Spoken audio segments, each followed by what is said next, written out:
Hello' ৰাইজ, ৰাতিপুৱাই জিমৰ পৰা আজি ভিডিঅ'টো ষ্টাৰ্ট কৰিছোঁ। জিমত ৱৰ্কআউট কৰি থকাৰ মাজতে অকণমান ক্লিপ লৈ থৈ দিছিলোঁ এনেদৰে, আৰু আহোঁতে ৰাইজ মই প্ৰায় 8টামানত আহিছোঁ। আৰু চাওকচোন মানুহৰ লাইন গেছ এজেঞ্চিৰ আগত, ইমান যে বেয়া লাগে এই গৰমত মানুহবোৰে এনেদৰে ৰখি আছে। তাকে মই ভিডিঅ' ক্লিপত ৰাখি থ'লোঁ। আপোনালোকেও বাৰু এনেদৰে লাইন লাগিব লগা হৈছে নেকি জনাব দেই।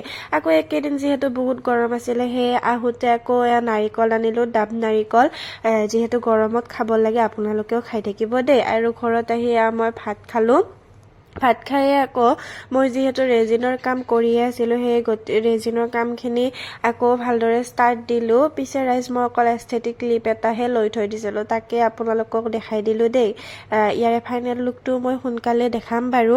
তাৰপিছত মায়ে ঘুগনি বনাইছিলে, তাকে অকণমান পিঁয়াজ ছটিয়াই ঘুগনি খালোঁ। আৰু ৰাতিলৈ মই চিকেন বনাইছিলোঁ পৰঠাৰ লগত, তাকে খাইছিলোঁ। আজিলৈ এইখিনিয়ে আছিলে, বাই।